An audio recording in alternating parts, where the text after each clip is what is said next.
8 de la mañana, 31 minutos, 8 de la mañana, 31 minutos. Ya está con nosotros nuestro siguiente invitado. Se trata de don Ángel Recalde Lino. Él es docente investigador de la Facultad de Ingeniería en Electricidad y Computación de la ESPOL. Don Ángel, buenos días, ¿nos está escuchando bien? Sí, sí los estoy escuchando bien. Muy buenos días con todos. Correcto, mire, ya mismo se va a incorporar también al panel, mis otros compañeros, le habla el periodista Alcides Montilla. Mire, ya en este tema de los apagones y de la crisis eléctrica, ya sabemos el diagnóstico, ¿verdad? La sequía, la falta de inversión, los equipos termoeléctricos que no están, no han tenido el cuidado necesario porque están viejos, porque ya no sirven, etcétera. Además del problema de que el presidente de Novoa ha dicho que hay un sabotaje en el sistema, etcétera. Los estudiosos, claro que están para hacer diagnósticos, pero también para proponer, como los médicos, una prescripción para ver si solucionamos el problema que en este momento aqueja a todo el país y que no se sabe cuándo va a concluir porque hay que tomar medidas drásticas. ¿Cuáles podrían ser a su juicio, Ángel, las medidas ya en este momento que hay que tomar para solucionar la crisis emergente? Después podremos hablar de soluciones a corto, mediano y largo plazo, pero en este momento, ¿cuáles podrían ser, Ángel? Buenos días. Buenos días. Sí, a muy corto plazo se necesita una fuente adicional. Eso está claro, porque nosotros tenemos ahora un déficit. ¿Qué fuente podría ser? Una generación emergente. Es decir, en alguna manera poder de nuevo tener oportunidad o tener que la industria, por ejemplo, en este caso pueda tener su autogeneración. ¿Ayudaría mucho eso? Sí. Que los participantes, digamos, industriales o comerciales que tengan generación propia, la usen. ¿Ya? Medidas también, por ejemplo, ahorrar al máximo lo que se pueda la energía. ¿Por qué? Porque esto contribuye a que, lógicamente, el embalse se pueda mantener. No le digo una inversión a corto plazo porque no se puede dar tan a corto plazo. O sea, construir una planta ahora en muy poquito tiempo para que empiece a funcionar en unos pocos días no se puede dar. ¿Ya? Entonces, estas medidas contribuirían un poco a paliar, pero al corto plazo no se puede en su totalidad solucionar el problema. Usted dice ahorro. En este problema del calor es complicado pedirle que se ahorre energía a la población. Dos, usted dice que hay que movilizar todo el funcionamiento de la energía eléctrica de las empresas privadas, pero siempre y cuando hayan incentivos o que se amplíe su generación con más generadoras, Ángel. Así es, en este escenario lo que sí se puede trabajar rápidamente es en ver cuáles son esos incentivos que se puedan dar. Un decreto que pueda tener estos mecanismos para que se incentive ya. ¿Por qué? Porque a muy corto plazo eso podría mitigar el problema. Usted, Y adicionalmente, poder evaluar realmente la posibilidad de que podamos tener generación adicional o asistida. En este caso se ha hablado mucho del tema de las barcazas, porque es la más rápida, ¿ya? Lógicamente evaluando a cómo va a ser el costo por kilovatio hora y eso sucesivamente. Recordemos también que eso tendría que ser comparado contra el costo con el que nos vende la energía Colombia, ¿ya? Y evaluar esa posibilidad si aún ha cambiado en estos días esa situación que también tienen allá para que nos puedan también asistir. y claro, traer barcazas termoeléctricas, pero con contrato más o menos de 2 años, porque si usted contrata poco tiempo, ellas no vienen. Pero también le digo otra cosa, Ángel. ¿Usted cree que hay que en este momento comprar generadores termoeléctricos en tierra también de inmediato? Existe la tecnología para que esto pueda ser una generación por módulos. ¿Qué significa esto? Que yo la puedo ir haciendo más grande a medida que la necesito. pudiera darse el caso de que se pueda tocar puertas, por ejemplo, con el gobierno coreano o con gobiernos, por ejemplo, que tienen una industrialización muy grande en cuanto a lo que es generación, que ya se inclusive se ha venido instalando aquí en el país, por ejemplo, Hyundai Heavy Industries, que ha instalado Machala, que ha instalado, por ejemplo, proyectos termoeléctricos como Quevedo 2, Santa Elena 2. Y recordemos también que que la tecnología existe, por ejemplo, no solamente a nivel de generación con diésel y búnker, sino también a nivel con gas natural y también con otros combustibles fósiles, que tienen una eficiencia alta y que no necesariamente son muy contaminantes. Es decir, estas tecnologías han progresado a través del tiempo para tener una eficiencia más alta y para que lógicamente las emisiones sean lo más bajas que se pueda dar. Y recordemos que necesitamos eso por la firmeza. ¿Qué significa esto? En estos casos de estiaje, nosotros debemos tener una fuente que la podamos controlar al 100% dependiendo de lo que necesitemos, sin depender del clima. Este tema de dar mantenimiento a las centrales termoeléctricas, ¿verdad? Las que existen, ¿verdad? Muchos dicen que hay centrales térmicas que ya no valen porque ya tiene demasiado tiempo de funcionamiento. Pero algo hay que hacer en este caso, Ángel, ¿verdad? Mantenimiento, sí, la inversión no solamente se trata de construir generación nueva, sino también de no perder de vista la generación térmica existente. El mantenimiento tiene que darse lógicamente y eso es lo que no hemos estado preparados, es decir, en tener a punto esta generación que existe. Lógicamente, hablar de algo que está obsoleto no significa que no valga. Recordemos, por ejemplo, nosotros podemos tener un vehículo que muchos pueden decir que es obsoleto, pero si está en un óptimo estado de mantenimiento, el vehículo rueda, ¿ya? Lógicamente, si a ese vehículo yo no le hago mantenimiento, empieza a quemar aceite, empieza a tener problemas con las llantas y así sucesivamente. Pero si lo tengo en un óptimo estado, me puede funcionar en el momento que lo necesito. Lo mismo ocurre con las plantas térmicas, ¿ya? Las plantas térmicas necesitan el mantenimiento perenne, ¿ya? Lo que sucede es que en muchas ocasiones creemos que porque son térmicas es una generación obsoleta o es una generación muchas veces que es muy cara y damos paso, pues lógicamente cuando tenemos abundancia de agua, a dar prioridad a proyectos que tengan que ser hidráulicos. Sin embargo, Ángel, Ángel, no debemos perder de vista nunca la parte térmica.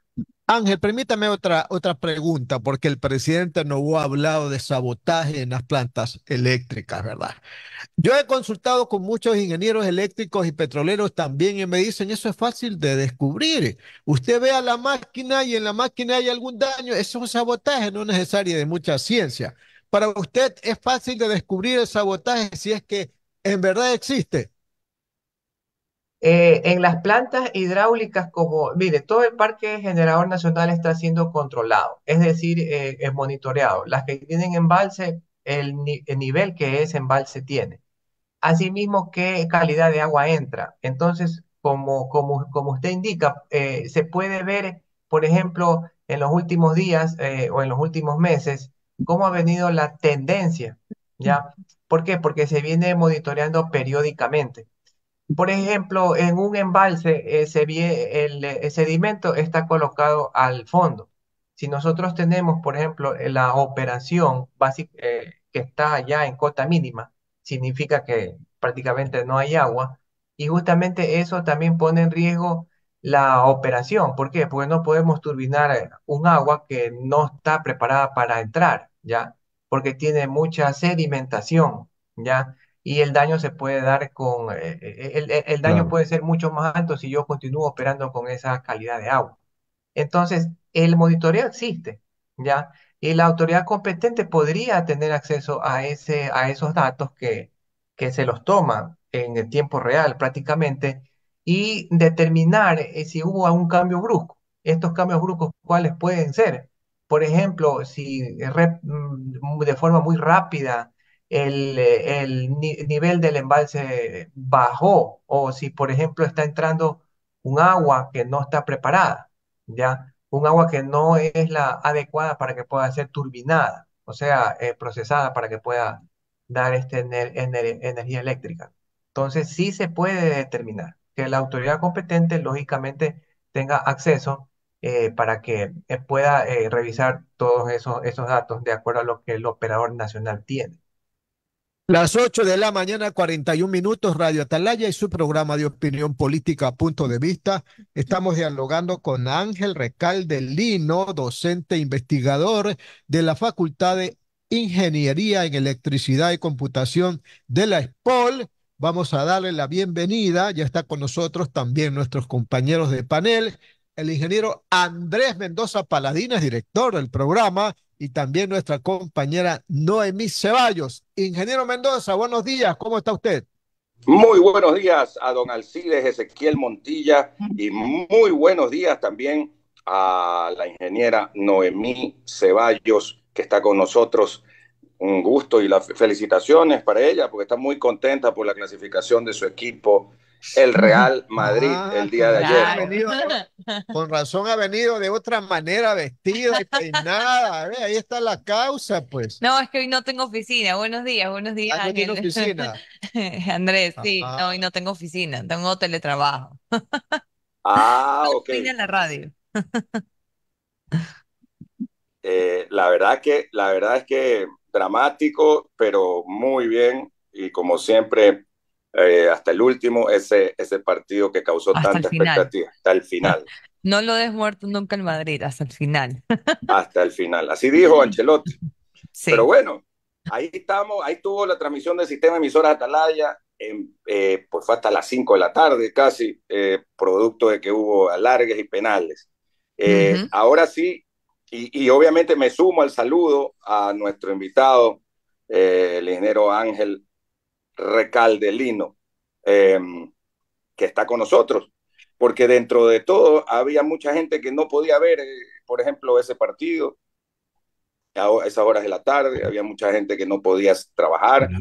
Hoy día, por ejemplo, en nuestra zona no hubo energía eléctrica en Kennedy Norte hasta las 8 de la mañana y dicen que se va a la 1 de la tarde nuevamente, de 1 a 6. O sea que están más largos los cortes el día de hoy. Así que le voy a dar justamente a Noemí el paso para que ella pregunte primero, la dama, al nuestro primer invitado de esta mañana en Punto de Vista. Muchas gracias, Andrés. Ingeniero Recalde, como hoy día estaba antes de venir para acá viendo los horarios, y como decía Andrés, los horarios son más extendidos, estamos hablando de 8 horas más o menos, mínimos. mínimos, Hay más. y también dos cortes diarios. Eh, a ver, para que la ciudadanía entienda, ¿a qué se debe esto y por qué la necesidad de haber suspendido la jornada laboral? O sea, es decir, mediante decreto ejecutivo, el presidente no solamente tomó decisiones por el sector público, que al final del día es, digamos, el sector que a él le corresponde, sino que además tomó decisiones respecto al sector privado y bueno, el empleador tiene que acatarse y fue con pocas horas de anticipación el hecho de que la jornada se iba a suspender. ¿A qué se debe esta diferencia de tener la necesidad? O sea, ¿qué es lo que está pasando ahora, a diferencia de cuando teníamos los razonamientos en el mes de diciembre, que eran de 2 horas, jornadas, digamos, periodos más cortos y en donde de una u otra forma, pues se podía ejercer igual el trabajo, ¿no? Entonces, ¿qué está ocurriendo dentro de estos 2 días para que la ciudadanía entienda? Y la diferencia de lo que estaba ocurriendo en diciembre. Sí, recordemos que hace muy poco el país hermano Colombia nos indicó que ya no puede proveernos de energía. Entonces, esto es ellos contribuyen básicamente entre el 7% y el 12% de la demanda nacional. Si no tiene eso, entonces va a tener un déficit de ese porcentaje que hace falta. Adicionalmente, también recordemos que el embalse de Mazar está básicamente por debajo de su cota mínima. La cota mínima más o menos es 2.115 metros y ahorita está por los 2.107, por 2.017 metros. ¿Qué significa esto? Que prácticamente está fuera de operación. Más o menos para ponernos en contexto, este embalse está a una tasa operativa del 0% Y en serie, aguas abajo, está Paute, que más o menos está a una tasa de operatividad de ese embalse a un 4%.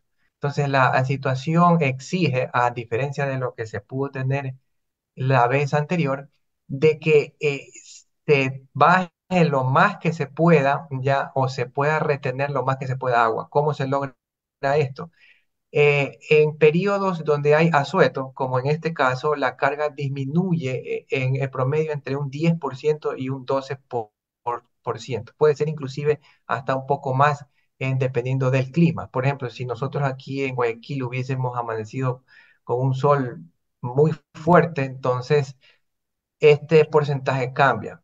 Sin embargo, baja un poco la carga en un día sábado o un día domingo con respecto a los días laborales. Entonces, lo que se intenta hacer es crear un asueto, lógicamente, para que la demanda baje y con esto poder tener la oportunidad de que el sistema no se quede aún con más horas en corte.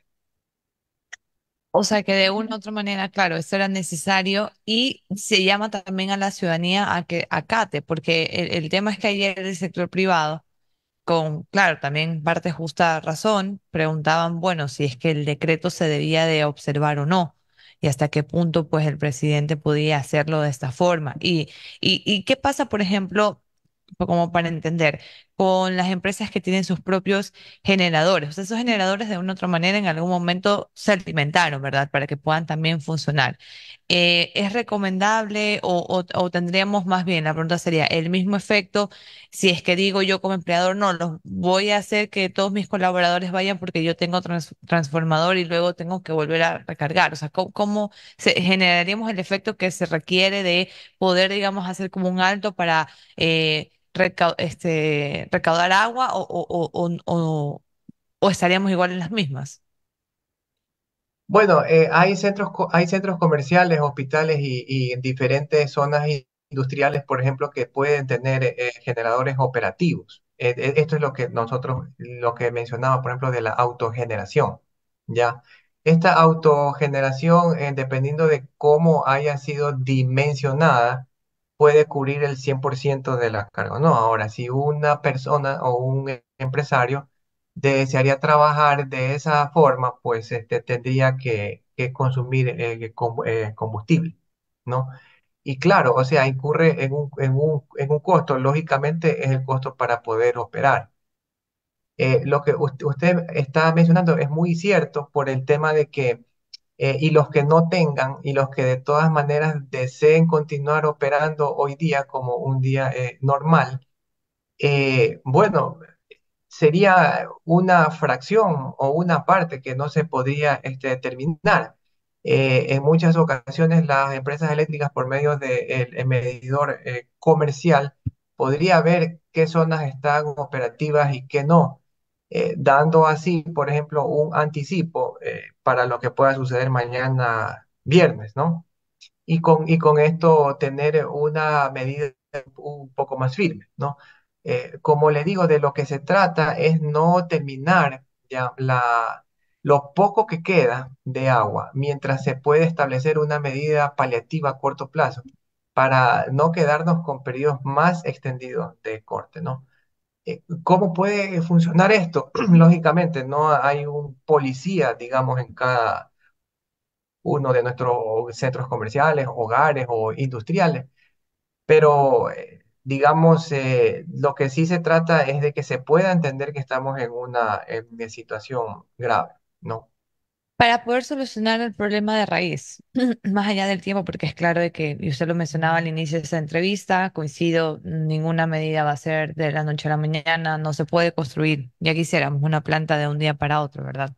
Pero para poder solventar el problema, ¿qué se necesita exactamente? Una, dos, tres, cuatro plantas.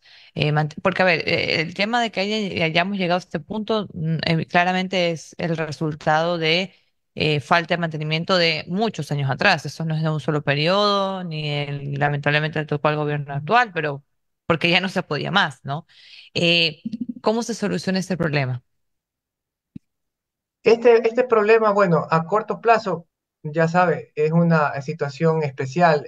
Nosotros necesitaríamos mediano y largo plazo. Insisto con el tema de que no solamente es generación, también es la red eléctrica. Recordemos también, y ojalá esto sea una oportunidad también para poder hacer el refuerzo, no solamente generación, transmisión, sino también distribución. ¿Por qué? Porque nosotros tenemos allí también pérdidas. O sea, ¿en qué sentido pérdidas? Debemos reforzar el tema de la facturación. También como una medida, reflejar los costos de inversión en tarifas eléctricas. ¿Ya? Entendemos pues que la generación hidroeléctrica es la más económica que hay. Ya, inclusive se ha calculado que inclusive podría llegar a 2 centavos, 3 centavos por kilovatio hora. Pero estos son costos operativos, ya. Si tenemos que construir nuevas plantas, tenemos que reflejar ese costo de inversión. Lógicamente, porque no puede ser sostenible en el tiempo solamente el costo de operación, que sí es bastante económico, pero el costo de inversión permite no caer en el vacío de que tenemos que cubrir ya la inversión en otras formas. Ya. Adicionalmente, la diversificación, es decir, si yo tengo generación hidráulica con el cambio de clima que se está dando en los últimos años, debo tener una posibilidad de tener firmeza. ¿Qué significa? Que yo pueda a conveniencia utilizar la energía, una tipo de energía o varios tipos de energía sin depender del clima. ¿Ya? Recordemos que nosotros tenemos un déficit más o menos de cuánto es. Nosotros tendríamos que instalar generación por lo bajo a unos 900 u 800 megavatios. Es decir, una planta más o menos que sea el 70-80% de lo que es ahora Pauta. Pauta ahorita está trabajando posiblemente al 60%, Mazar está al cero. Coca-Cola también está trabajando de manera parcial y son las únicas que están ahorita básicamente sosteniendo la estabilidad del sistema, ¿ya? Si nosotros hablamos, por ejemplo, de inversión industrial, nosotros podemos darle también oportunidad al privado que fortalezca su autogeneración, que puede hacer que tenga, o que los que no tienen inviertan en ella, ¿ya? Y se focalice también el tema de invertir también en generación fotovoltaica, por ejemplo, a nivel residencial. ¿Ya? Entonces son varias medidas que tienen que venir, no necesariamente al mismo tiempo, pero sí en periodos de tiempo dentro de un plan, ya que fortalezca la red eléctrica para que de aquí a 2 años, porque ya no estamos en los mismos periodos cíclicos en las últimas décadas, no caigamos otra vez en este mismo error, en esta Claro, misma situación. sí, igual de lo que usted comenta, y solamente para abonar desde mi experiencia, hay incentivos tributarios, yo trabajo en esa parte, hay incentivos tributarios relacionados con inversión en equipos, por ejemplo, amigables con el medio ambiente, ese es uno, pero es un tema más amigable. Pero ahí va incluido, por ejemplo, si uno adquiere plantas que funcionan con energía solar, paneles solares, etcétera, eso, digamos, tienes un incentivo adicional por la depreciación de ese equipo. Y con la ley que se aprobó de eficiencia energética, que se aprobó, me parece, en enero, si yo estoy en lo correcto, se prevé una exoneración de impuesto de renta para ello a aquellas sociedades que inviertan en energía. Claramente, este es un incentivo relativamente nuevo, tiene apenas 2 meses de vigencia. Y lamentablemente, pues creo que todavía nadie lo está aplicando, además de que aun cuando alguien empezara a hacer una inversión de esa magnitud, pues no se puedan ver los resultados claramente ahora. Pero sí que pudiera ser una posibilidad, realmente, claramente no va a solucionar el problema ahora, pero sí que pudiera ser una posibilidad del hecho de, como existe en otros países, que hayan servicio de energía eléctrica desde el privado. Y como usted decía, creo que es un momento y es ya un llamado serio en sentido de casas, por ejemplo, construirlas más amigables o que utilicen, por ejemplo, paneles solares, etcétera, porque lamentablemente ahorita es un descuido de Ecuador, pero sí que el mundo se está moviendo a eso, a tener un plan B, un plan C de energías alternativas que no sea pues la eléctrica, ¿no? Sí, mire, por ejemplo, nosotros tenemos aquí en la costa Ujú. el calor, ¿no? veamos el caso inglés, ellos en cambio tienen el frío. Entonces, el tema de la energía ahora no tampoco se lo está viendo desde el punto de vista de generación, transmisión, distribución, sino también desde el punto de vista arquitectónico. Ya, digamos, nuestras casas, nuestras construcciones están preparadas realmente ya para ser eficientes. Hablemos de una eficiencia que se ha hablado mucho, ¿no? Que cambies tu foco por focos LED, que cambies tu aire acondicionado, que cambies la refrigeradora. Y está muy bien como paso uno, pero como paso dos, realmente nosotros debemos construir de la misma manera que estamos haciéndolo ahora, o qué materiales pueden ser al mismo tiempo sostenibles con el medio ambiente y también que no capturen la energía térmica externa y no la pueda traspasar o mitigue lo más que se Ujú, pueda. Ahorraríamos también mucho. Y ese es precisamente, le estoy mencionando esto porque en el tema inglés, por ejemplo, ya se viene hablando también de eso. Ellos en cambio tienen el frío. Entonces necesitan tener la calefacción prendida perennemente. Y se está hablando también mucho de que, bueno, sí, es verdad, deben ellos tener el gas, porque ellos tienen, por ejemplo, mucho la calefacción por gas, pero al mismo tiempo estamos reteniendo el calor que le estamos dando dentro del predio, dentro de la casa. Entonces ujú. se vuelca ya a un tema holístico. O sea, no es solamente debemos tener más generación, más redes eléctricas y tener fotovoltaico y eólico, sino al mismo tiempo de el uso eficiente de la energía, poder retener lo máximo que se pueda de eso. Y estamos hablando de un aire acondicionado, está trabajando full, por mucho que sea inverter. ¿Ya? Y tenemos una pared, por ejemplo, como la de mi casa, que yo la toco al mediodía y está hirviendo, tenemos Ujú. una eficiencia pobre. Entonces, yo pienso también que esta es una oportunidad para hacer una integración, no solamente del tema de energía como energía eléctrica netamente, sino también de ver y buscar ya soluciones a más largo plazo que involucren también materiales, la forma de cómo estamos utilizando en nuestras propias construcciones y cómo afecta los usos de nuestros materiales en la eficiencia de la energía. Totalmente. Las 8 de la mañana, 58 minutos, Radio Atalaya y su programa de opinión política, Punto de Vista. Estamos entrevistando a Ángel Recalde Lino, docente investigador de la Facultad de Ingeniería en Electricidad y Computación de la ESPOL. Más preguntas del director del programa, el ingeniero Andrés Mendoza Paladines. Adelante, ingeniero. Gracias, mi querido Alcides. Y sí, yo quería preguntarle al ingeniero Ángel Andrés Recalde Lino sobre volver un poquito sobre el tema del parque termoeléctrico, porque mucha gente me dice, oye, ¿por qué en España o en otros lugares de Europa o en Estados Unidos, Canadá, no se va la luz así? Dicen, también allá a veces no llueve, a veces allá hay sequías, dicen, hay fuertes sequías, pero no tienen estos problemas recurrentes de apagones. Entonces, obviamente, la explicación viene por el lado de aquí tenemos la enorme mayoría concentrado en generación hidroeléctrica, que es la más barata. Es verdad, y tenemos muchas fuentes. Pero, ¿qué hacen la civilización para poder tener energía permanentemente, don Ángel Recalde Lino? ¿Tienen energía eólica? ¿Tienen energía termoeléctrica? ¿Cómo hacen? El recurso renovable tiene que evaluarse. Lógicamente, por ejemplo, países en Europa se complementan unos a otros. Cada país no lo tiene todo. Por ejemplo, en ciertos países, usted mencionó, por ejemplo, España. En el caso español hay mucho eólico, mucha energía renovable. En ese sentido, también O sea, recordemos que la tiene eólico, la de las, por si acaso, para que la gente tenga claro, los que no sepan, con viento. lo, lo de los de viento, ¿no? Que Con son como viento, molinos, así ¿no? es, así es.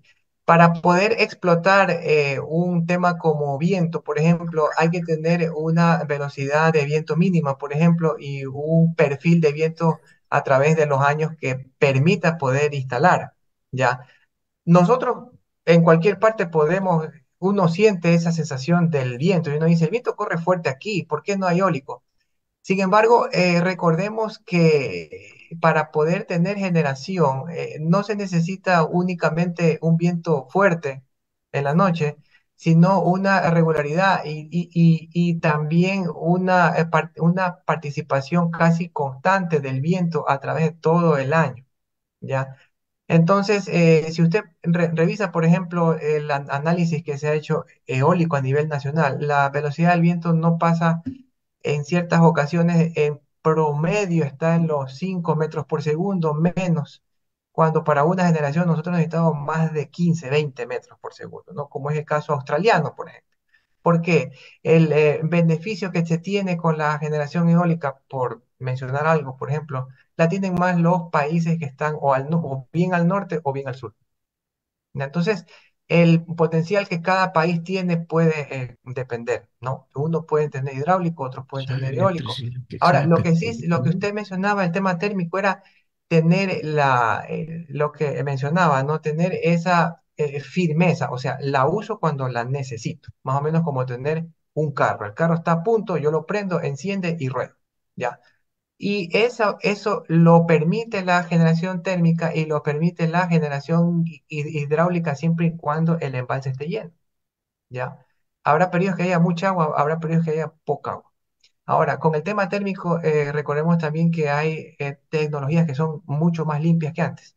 No estamos hablando de una generación con un humo negro. Estamos hablando, por ejemplo, de ciclo combinado. ¿Qué es esto? Lo que ya existe. Por ejemplo, Termogas Machala en Bajo Alto tiene una planta de ciclo combinado. ¿Ya? El tema también del tema térmico es el mantenimiento periódico. ¿Ya? Es verdad que puede ser una generación mucho más cara, pero es la que precisamente si hubiera estado preparada nos salva en estos días. ¿Ya? Si nosotros descuidamos eso, ¿ya? ¿Qué es lo que va a pasar? No estamos Está totalmente descuidado, no, no de este gobierno, sino ya de varios gobiernos de, atrás. de mucho tiempo atrás, sí, y no fortalecido. Es decir, hay muchas plantas térmicas aquí en Ecuador que se pueden ir extendiendo. ¿Cómo es esto? Que si existe ya yo la puedo ir ampliando. O sea, voy agregando nuevos módulos. Entonces, en esta situación hay que conversar o hay que ver ya una estrategia que se cumple. ¿Por qué? Porque la demanda nacional crece todos los días, crece todos los años. Entonces, todos los años tenemos que ir repotenciando generación y la red eléctrica para que lógicamente esté a la par, ya, siempre manteniendo un margen de reserva, porque lógicamente hay mantenimientos, hay salidas inesperadas y también pueden haber fallas. Ingeniero, ¿cuánto crece? Nos los han dicho, pero la verdad es que no lo tengo guardado aquí en la memoria ni tampoco apuntado. ¿Cuánto crece la demanda anual de energía? Va a depender, por ejemplo, en el área comercial, industrial. En el área, por ejemplo, residencial, tenemos un crecimiento que puede llegar a inclusive hasta el 5% anual, ¿ya? Dependiendo Ya, de la inversión. o sea que si, por ejemplo, perdón que lo interrumpa, pero si nosotros usamos 1000 megavatios, ¿no? Sí, Eh, necesitaríamos en ese caso 50 más sí, así es, ya, para todos los estar como años. que dice ajustado, ya, pero este crecimiento hay que irlo monitoreando. ¿Por qué? Porque una cosa es que con antelación yo diga cuál va a ser esa tasa de este crecimiento nuevo para el próximo año, y otra cosa es ir analizando la predicción que yo hice el anteaño pasado con lo que sucedió el año pasado y me obliga a tener modelos ajustados, que también es algo que hay que, digamos, ir mejorando. ¿Ya? En el tema industrial también puede haber, por ejemplo, justamente en un año un incremento grande. Entonces, la proyección puede quedar un poco más abajo, un poco más arriba. Lo que sí se debe hacer es, como bien dice, ir construyendo siempre. ¿Por qué? Porque nosotros vamos a tener crecimiento perenne. Son las 9 de la mañana con 4 minutos. 9 de la mañana, 4 minutos. Estamos con el docente investigador de la SPOL en la Facultad de Ingeniería en Electricidad y Computación, el PhD Ángel Recalde Lino. A propósito, Alcidito, nuestro distinguido invitado, investigador es doctor, PhD, no es de los otros que dijo el presidente que había, ¿se acuerda? Que dijo que había HP y no PhD, por si acaso, para que no haya confusión, don Alcides, adelante. Oiga, sí, oiga, ingeniero Recalde, hablaba temprano con un ingeniero petrolero graduado en SPOL. Estaba indignado el chico. Me decía, oiga, don Alcides, ¿cómo es posible que la ministra de Energía y Minas, que la acaban de destituir, Señora Robo. doña Andrea Robo Peña, véale el currículum? Estudió Relaciones Internacionales en la Universidad de los Hemisferios y luego obtuvo una maestría en Organizaciones Internacionales y Cooperación Internacional de la Universidad de Barcelona. No sabe nada de energía ni de petróleo, don Ángel. Entonces, ¿cómo la van a nombrar? Y joven, y no estoy para ello haciendo ninguna descalificando a los jóvenes. Antes, por el contrario, hay que darles la oportunidad como siempre. Pero para manejar un tema de estos tan crucial para la economía del país, que es el petróleo y la energía, debe de haber una persona que haya estudiado ingeniería, ¿verdad? Ingeniería petrolera y ingeniería eléctrica. Ni en cualquier parte del mundo, no se diga en el Ecuador donde hay tantos ingenieros, muchos desocupados, ¿verdad? Están reclamando los colegios de ingenieros, le hemos hecho propuestas, pero ¿por qué nombran a una persona que no tiene la capacidad profesional, porque no ha estudiado? ¿Y por qué no reclaman las universidades? ¿Por qué no reclaman los gremios de profesionales eléctricos? Ya es hora, señores, de dejar a un lado los nombramientos políticos y de intereses y nombrar a profesionales, pues. Ahora es la oportunidad, porque van a tener que nombrar a un ministro de Energía y Minas o a una ministra. Ahora hagan la propuesta, aparte de que hacen la propuesta para solucionar el problema actual de los apagones. Aquí están 5 candidatos, 10 candidatos que escoge el presidente. ¿No le parece, don Ángel? Pienso que es una oportunidad interesante para hacer ese acercamiento entre la academia. Los expertos que conocen del tema no solamente son expertos en el tema teórico, ¿ya? Porque recordemos que uno puede estudiar, pero es una situación teórica, sino también que se conozca en qué estado está los componentes. En este caso, si estamos hablando del tema eléctrico, ¿cómo está la situación actual? Y esto influye mucho también en la elaboración de los planes estratégicos. Y lo digo abiertamente porque, por ejemplo, puedo hacer un plan estratégico desde mi perspectiva, qué es lo que se debería hacer, pero quizá a mí yo esté ignorando, por ejemplo, el tema de la realidad nacional, ¿ya? Entonces, la conexión que debe haber tiene que ser mucho más sólida, ¿ya? No solamente a nivel de una conversación o de un gran llamamiento para que podamos tener opiniones, sino ir mucho más allá. Hablamos, por ejemplo, de ser asesores o tener espacios ya para desde el punto de vista técnico poder brindar de manera muy objetiva qué soluciones o qué medidas son las que se deben tomar. Entiendo yo que hay muchos investigadores que pueden ser teóricos, cada quien con su propia rama. Y entiendo también que hay que ver con qué es lo que se cuenta, ¿ya? O sea, conozco o se conoce en qué situación está todo, ¿ya? Para que de acuerdo a eso, quizá el plan que yo tenga se reajuste. ¿Por qué? Porque yo puedo tener una visión operativa, ¿ya? Pero en la realidad yo me encuentro con otra cosa, entonces tengo que rediseñar, por ejemplo, planes de operación, mantenimiento. Entonces, coincido en el tema ya de que tiene que haber un equipo. Y en este equipo, pues la academia, pienso yo, que tiene todavía un potencial de acercamiento que ahorita no lo tiene. No tiene, ¿ya? por distintas cosas.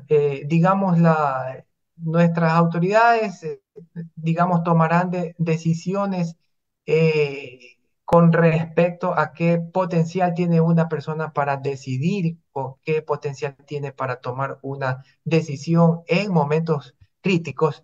Sin embargo, hay que complementar eso, ¿ya? Que nos ocurra ahora, pienso yo que es una oportunidad para tener ese espacio que no existe ahora.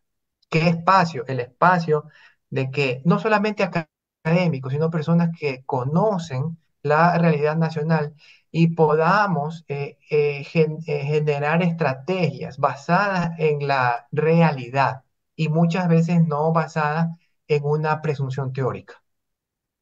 Don Ángel, mire, cada vez que hay problemas de apagones, lo primerito que uno piensa es, dejó de llover en el austro, no hay agua para movilizar las centrales hidroeléctricas, los embalses están secos, a esperar con una velita al lado de una virgen que llueva. O sea, no podemos depender todo el tiempo de las lluvias, pues. Tenemos que tener medidas alternativas, por ejemplo, un buen parque térmico instalado, ¿verdad? Reparar todas las centrales que están dañadas, porque alguna vez el presidente Lazo dijo, la energía eléctrica será el que lidere el desarrollo y el progreso del Ecuador, y estamos viendo que no es así. Entonces, busquemos otras alternativas, que también la lluvia nos va a ayudar, por supuesto que sí, pero cuando no hay las lluvias, aquí está pues, la alternativa y seguimos adelante en este país y que no suceda lo de ahora, que estamos prácticamente retrocediendo en el tiempo. Ya es hora de tomar otras alternativas, don Ángel. Así es, todo esto tiene que ver con un análisis a corto, mediano y largo plazo, pero este análisis que se vaya reajustando a la realidad que se vive. Por ejemplo, yo le podría mencionar algo. Un país, hablemos de Holanda, Países Bajos. Países Bajos, por ejemplo, está teniendo ahorita inconvenientes con los carros eléctricos. No lo digo como una cosa mala, no se me entienda mal, pero inclusive con una red, con una confiabilidad muy alta, ya por ejemplo, la curva de aprendizaje de la adopción de tecnologías nuevas como los carros eléctricos para ellos cambia y ellos tienen que ir reajustando a lo que pasa. ¿Cuál es el problema? La demanda súper alta que se está dando con los carros eléctricos, ¿ya? Entonces, esto nos puede dar a nosotros una ventaja. ¿Cuál? Que podemos ir aprendiendo de lo que ya van aprendiendo otros, ¿ya? Entonces, como bien mencionó, un parque térmico, sí. ¿Cuál parque térmico? El parque térmico que existe actualmente, ya que casi está No, superando pues los un nuevo 700 parque megas, térmico. claro, los 700 megas, y incorporar tecnologías nuevas térmicas. Yo le mencionaba del gas natural. Nosotros tenemos potencial de gas natural A ver. en el Golfo, ¿ya? Nosotros también, por ejemplo, tenemos un potencial geotérmico. ¿Qué significa esto? Estudiando la prefactibilidad sin daño al medio ambiente, nosotros podemos tener energía en la zona andina ya producida por vapor, calentado por el calor de la zona andina.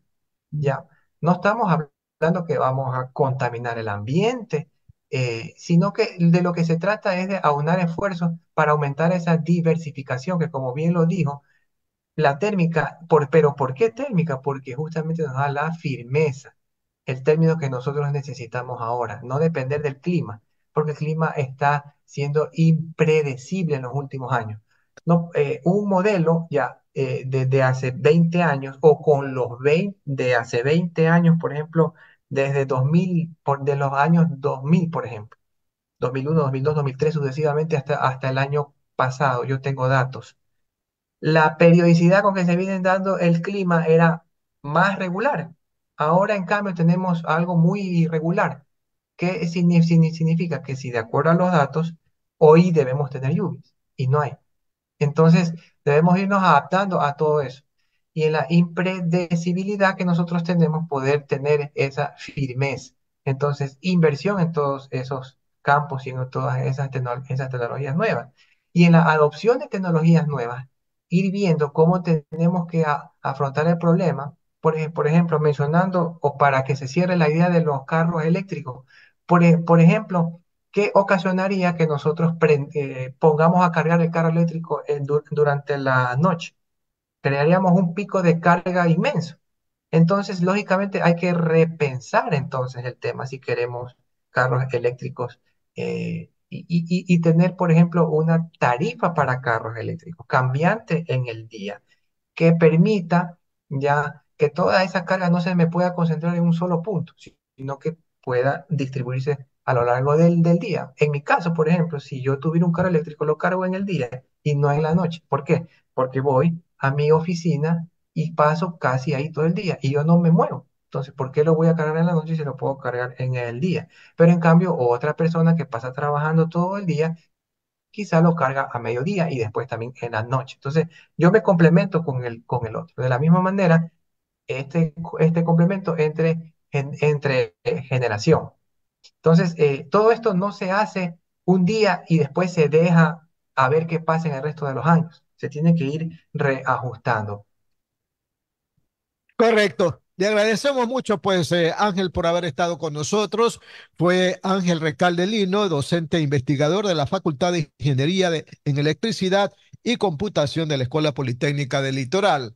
Ingeniero, le agradecemos mucho y lo seguiremos invitando porque este es un problema que no va a terminar mañana, ¿verdad? Correcto. Así es. Gracias, ingeniero. Muchísimas gracias entonces. Muchísimas gracias con todos y gracias por esta Gracias, oportunidad. gracias, ingeniero. Hasta Muy luego. amable. Pasen bien. Las 9 con ya 18 minutos.